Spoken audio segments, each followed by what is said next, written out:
오늘 말씀은 디도서 2장 1절로부터 15절까지 말씀입니다. 우리 함께 읽겠습니다. 오직 너는 바른 교훈에 합한 것을 말하여 늙은 남자로는 절제하며 경건하며 근신하며 믿음과 사랑과 인내함에 온전케 하고 늙은 여자로는 이와 같이 행실이 거룩하며 참소치 말며 많은 술의 종이 되지 말며 선한 것을 가르치는 자들이 되고 저들로 젊은 여자들을 교훈하되 그 남편과 자녀를 사랑하며 근신하며 순전하며 집안일을 하며 선하며 자기 남편에게 복종하게 하라. 이는 하나님의 말씀이 회방을 받지 않게 하려 함이니라. 너는 이같이 젊은 남자들을 권면하여 근신하게 하되 범사에 내 자신으로 선한 일에 본을 보여 교훈에 부패치 아니함과 경건함과 책망할 것이 없는 바른 말을 하게 하라. 이는 대적하는 자로 하여금 부끄러워 우리를 악하다 할 것이 없게 하려 함이라. 종들로는 자기 상전들에게 범사에 순종하여 기쁘게 하고 거스려 말하지 말며 떼어 먹지 말고 오직 선한 충성을 다하게 하라. 이는 범사에 우리 구주 하나님의 교훈을 빛나게 하려 함이라. 모든 사람에게 구원을 주시는 하나님의 은혜가 나타나 우리를 양육하시되 경건치 않는 것과 이 세상 정욕을 다 버리고 근신함과 의로움과 경건함으로 이 세상에 살고 복스러운 소망과 우리의 크신 하나님 구주 예수 그리스도의 영광이 나타나심을 기다리게 하셨으니 그가 우리를 대신하여 자신을 주심은 모든 불법에서 우리를 구속하시고 우리를 깨끗하게 하사 선한 일에 열심하는 친백성이 되게 하려 하심이니라. 너는 이것을 말하고 권면하여 모든 권위로 책망하여 누구에게든지 업신여김을 받지 말라. 아멘. 네, 오늘은 이제 디도서는 계속해서 목회서신이다라고 이렇게 말씀하지 않았습니까? 그래서 목회서신이라고 하는 것은 보면은 대부분 내용이 뭐 장로를 세울 때는 어떻게 해야 된다, 감독을 세울 때는 어떻게 해야 된다라고 하는 것과 더불어서 이제 교인들을 양육할 때는 어떻게 해야 된다라고 하는 것들을 주로 기록해 놓은 것을 보게 되죠.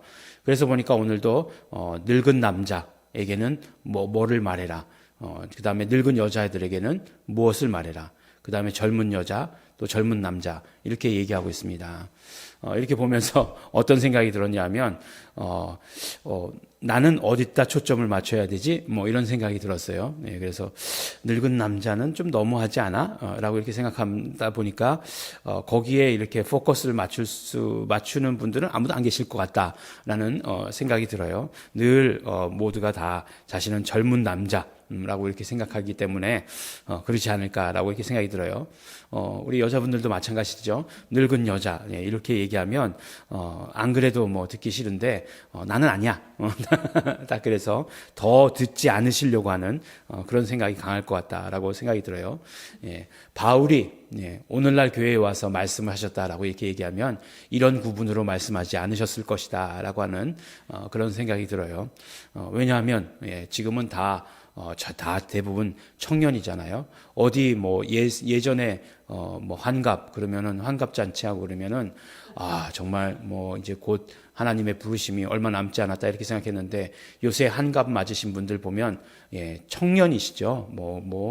한갑이 지나고 한참 지나셔도 뭐 그냥 뭐 뒤에서 보면 알아볼 수도 없을 정도로 그렇게 이렇게 청년인 그런 모습들이 많습니다. 그래서 뭐 그런지 몰라도 하여간 이렇게 보면 좀 부자연스럽긴 하지만 이렇게 어떤 때 보면 이게 저희가 이제 사는 곳이 또 강남이다 보니까 이렇게 산책을 하다 보면 저분은 딸하고 산책을 하시는 건가? 라고 이렇게 생각이 들 정도로 이렇게 그냥 남자분들은 남자분의 나이를 그대로 가지고 있는데 여자분은 과도하게 이렇게 영해 보이시는 그런 것들이 굉장히 많더라라고 하는 거죠. 왜 이렇게 말씀을 드리냐면 이제 이렇게 말씀하면 이게 무슨 소리 같이 들리십니까? 오늘 15절의 말씀을 들었는데 15절의 말씀 가운데 어떤 구절이 남으십니까? 잘 안 남으시죠? 왜 그렇게 말씀드리냐면 이런 것들은 잔소리라고 이렇게 우리가 듣기 때문이죠. 그래서 사도 바울이 디도에게 써서 디도는 그것을 굉장히 귀중하게 받았겠지만 오늘날 성경을 읽는 우리가 이것을 볼 때에 성경이니까 열심히 들어보려고 하지만 잔소리 같이 느껴질 때가 너무나 많다라고 하는 것이에요. 그냥 교훈이다라고 이렇게 생각될 때가 너무나 많습니다. 오늘 말씀도 보니까 하나님의 교훈이다라고 이렇게 얘기하고 있는 부분이 있는데, 예. 그냥 이건 그냥 뭐 교훈이라고 하는 것들은 잔소리다라고 하는 생각이 들죠. 근데 사실은 생각해 보면 잔소리가 가진 힘이 굉장히 위대합니다. 지금부터 잔소리 하시라 그런 얘기가 아니라, 예, 늘 그러잖아요. 애들 나갈 때, 예, 늘 차 조심하고, 예, 그 건강해라, 예, 이런 거, 예, 뭐 이런 말들이 다 잔소리죠. 그렇지만 그 소리가 쌓이고 쌓여서, 예, 건강하게 되고 차를 조심하게 되고, 예, 이렇게 하게 되는 거죠. 근데 이제 오늘 말씀을 보면 이렇게 잔소리 같은데, 그러면 이게 세상에서 말하는 잔소리하고 다른 게 뭐야? 성경에서도 이렇게 되어 있으면, 예, 성경 말씀이 세상의 말들과 다른 게 뭐야? 라고 하는데, 그 다른 것이 있는 것을 우리가 분명히 알아야 되죠. 이렇게 뭐 경건하게 살아야 된다는 거잖아요. 방탕하지 말라는 거잖아요. 선한 것을 좋아해야 된다라고 하는 거잖아요. 이렇게 살아야 되는 이유가 무엇이냐면 바로 하나님의 말씀이 회방을 받지 않게 하려 합니다라고 5절 말씀의 첫 번째 그 이유를 말씀해 주세요. 그러니까 하나님의 말씀이 회방을 받지 않게 하기 위해서, 나의 어떤 그런 행동으로 말미암아, 나의 모순된 행동으로 말미암아 하나님의 말씀이 전파되는 것에 있어서 방해받지 않게 하기 위해서 우리가 그런 삶을 살아야 된다라고 이렇게 말씀해 주시고 계세요. 우리는 자유해요. 예, 자유하기 때문에 술 마실 수도 있어요. 예, 술 마실 수도 있고 뭐 담배 필 수도 있어요. 예, 그것이 구원과 관련된 것은 아니에요. 하지만 이 모든 것들에 대해서 절제하고 해야 되는 이유가 무엇이냐면 하나님의 말씀이 회방을 받지 않게 하기 위해서다라고 이렇게 말씀하고 있습니다. 우리나라 이제 금주와 신앙생활을 연결시킨 나라는 우리나라밖에 없을 거예요. 예. 그런 걸로 저도 알고 있어요. 근데 왜 그랬느냐? 예. 그게 다 우리나라 기독교가 들어온 그 역사 속에서의 그런 이유가 있어요. 그러니까 우리나라에서 이제 선교사들이 들어와서 열심히 복음을 가르치지 않았겠어요? 복음을 가르치면 정말 일주일 동안 내내 너무나 정말 경건하게 살고 열심히 기도하고 열심히 성경 보고 한다는 거예요. 그러다 토요일에 술만 마시면, 예, 그 다음엔 주일도 없고 아무것도 없다는 거예요. 예. 예, 그렇게 돼버리더라는 거예요. 그러니까 이게 뭐 술을 이렇게 마시고 그 다음날 저녁에 마셨으면 그 다음날은 정상적인, 예, 삶이 돼야 되는데 그렇지 않고 그 다음날은 완전히 이제 뭐 소위 말하는 꽐라가 돼버렸다라고 하는 거죠. 그래서, 예, 이제 그런 어떤 금주를 시작했다라고 이렇게 이야기하는 것. 예, 한국 기독교회사 가운데에서 있는 그런 이야기입니다. 이게 무슨 신앙과 아무런 그러니까 그 성경의 말씀과 아무런 관계가 없는 거예요. 예, 신앙생활이 안 되니까. 예, 그러니까 이제 그 선교사들이 금주를 했다라고 이렇게 이야기를 합니다. 그 다음에 이제 뭐 국채보상 운동과 연결되어서 이제 절제하는 생활들, 뭐 그런 것들을 이렇게 했던 거죠. 그게 이제 그런 연관이 있는 거예요. 그래서 이게 뭐 문화마다 다를 수는 있겠지만 어쨌든 그레데섬에서의 그런 모든 그 신앙생활에 있어서 하나님의 말씀에 회방을 받지 않게 하는 것들이 이런 것들이다라고 이렇게 이야기를 하고 있어요. 그 다음에 10절 말씀에 보면 이렇게 얘기하고 있어요. 너희들이 그렇게 해야 되는 이유가 무엇이냐? 그것은 범사의 우리 구주 하나님의 교훈을 빛나게 하려 함이다라고 이렇게 얘기하고 있어요. 그러니까 이제 첫 번째는 하나님의 말씀이 방해받지 않고 전파되기 위해서, 그 다음에 더 높은 차원의 그런 어떤 모든 도덕적인, 윤리적인 그런 의식을 가지고 있다라고 하는 것을 드러내야 된다는 거죠. 우리 크리스찬들이. 예. 그러니까 똑같은 삶을 사는 것보다 더 높은 수준의 윤리 의식을 가져야 된다라고 하는 거예요. 어떤 면으로 보면 이렇게 뭐 조금 고루해 보일 수도 있고, 조금 꼰대 같아 보일 수도 있지만, 그러나 그것들이 결국은 어떻게 된다고요? 예, 빛나게 된다라고 이렇게 이야기하는 거예요. 마치 이렇게 보석을 이렇게 박아두면, 이렇게 비치면 그것이 이렇게 남반사가 되어가지고 반짝반짝 이렇게 아름답게 빛나는 것처럼 그렇게 하나님의 교훈이 빛나게 된다라고 이렇게 말씀해 주시는 것이에요. 근데 이 말씀을 들으면서 여러분들 이상한 거 못 느끼셨어요? 네. 우리 구주 하나님, 이런 표현들 잘 들어보셨어요? 예. 사도 바울이 이렇게 표현하는 것들에 대해서 우리 구주 예수 그리스도 뭐 이렇게 얘기하는 것들은 많이 들어봤는데 우리 구주 하나님 이렇게 얘기하는 것들은 이렇게 흔하게 들어볼 수 있는 것은 아니에요. 그런데 우리 구주 하나님 그렇게 얘기하고 있어요. 그리고 13절에도 보면 우리의 크신 하나님 구주 예수 그리스도의 영광 이렇게 얘기하고 있어요.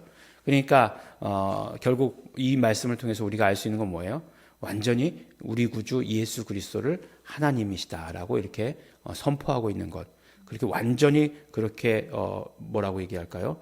그들의 대화 속에 언어 속에 그런 그 복음을 전하는 사도 바울의 의식 속에 완전히 박혀 있는 것이다라고 하는 것을 우리가 볼 수 있게 되는 거죠. 네. 그래서 이제 이런 것들을 이제 또 찾아내는 것들이 또 그 교훈 그 자체도 중요하지만 그 이면에 가지고 있는 사도 바울의 생각들 이런 것들이 이제 뭐 신학이다 이렇게 얘기하잖아요. 근데 신학이다 이렇게 얘기하면은 너무 이렇게 또 거부감이 드니까 그 이면에서 발견할 수 있는 것들 말씀을 통해서 너무 재밌죠. 그래서 하나님을 우리 구주 하나님이라고 얘기했는데 결국 그것이 무슨 말씀이냐? 예수 그리스도 구주 예수 그리스도를 하나님과 같게 이렇게 얘기했다라고 이렇게 얘기한 거예요. 그러니까 결국 두 번의 이야기를 하면서 마지막 14절에서 이제 결론처럼 말씀해 주시고 계시는데 결국 이것이 무엇이냐? 이것은 예수 그리스도의 영광이 나타나심을 기다리게 하셨으니 라고 얘기하시면서 그가 우리를 대신하여 자신을 주심은 모든 불법에서 우리를 구속하시고 첫 번째로 그 다음에 우리를 깨끗게 하사 선한 일에 열심하는 친백성이 되게 하려 하심이니라. 두 가지 목적이라는 거예요.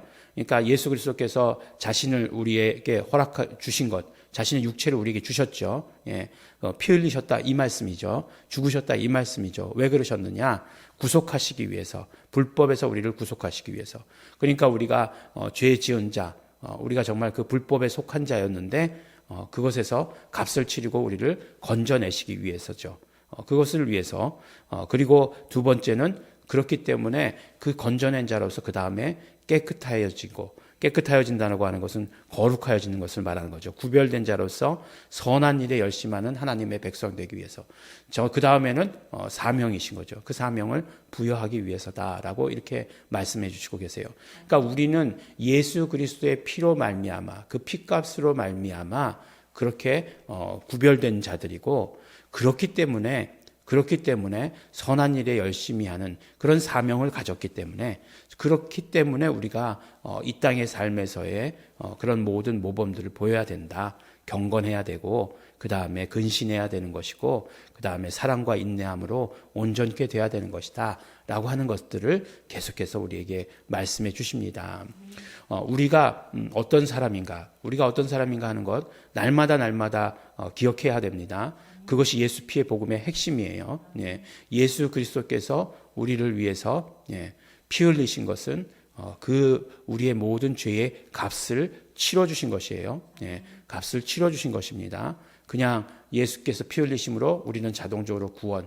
물론 그게 맞는 이야기지만 결론적으로는 그게 그 안에 그런 과정이 들어있다라고 하는 사실을 우리는 어떻게 해야 된다고요? 예수 피의 복음에 속한 사람들은 알아야 된다는 거죠. 그래서 그것 때문에 그리고 그것으로 말미암아 우리를 계속해서 선한 일에 사용하시려고 하시는 하나님의 계획이 있으시기 때문에 하나님의 그 선한 일에 사용하신다는 것은 생명의 일을 말씀하는 거죠. 생명의 일에 우리를 사용하신다. 그러니까 다른 사람들을 구원 얻게 하시는 그 모든 일들에 우리를 사용하신다. 이 말씀이 되겠죠. 그래서 우리가 그것을 위해서 쓰임받는 사람들이 되어야 합니다. 더 이상 잔소리요?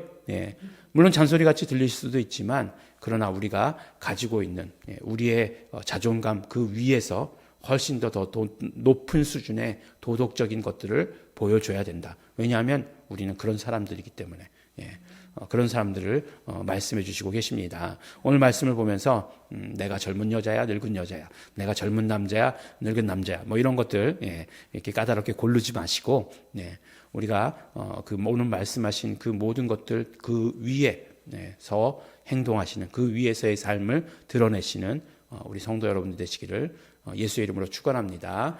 하나님 아버지 감사합니다. 오늘도 우리 말씀을 통해서 예수 그리스도의 그 피에 놀라우신 은혜, 그 사랑, 그 능력이 무엇인지를 오늘도 또 알게 하여 주신 것 너무나 감사하고 고맙습니다.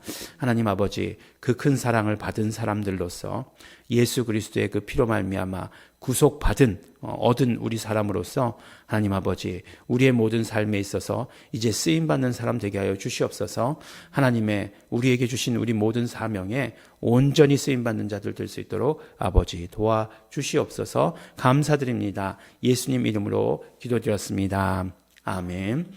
그러므로 우리는 예수 이름의 복음, 또 예수 피의 복음 가운데 서 있는 사람들입니다. 하나님 아버지, 우리가 예수 이름을 부를 때마다 예수 피의 복음을 날마다 의지하고 그 피를 의지할 때마다 하나님 아버지, 오직 하나님 그 모든 선하심과 그 모든 사랑과 그 모든 좋은 것들만을 드러내는 자들 될 수 있도록 되기를 간절히 바라고 소원합니다. 온전히 모든 사람들로 하여금 생명 얻게 하는 일에 쓰임받게 하여 주시옵소서. 성령님이시여 우리를 도구 삼아 주시어서 오직 우리가 예수만 말하게 하여 주시옵시고 예수를 증거케 하여 주시옵소서. 우리 다 같이 통성으로 기도하시겠습니다.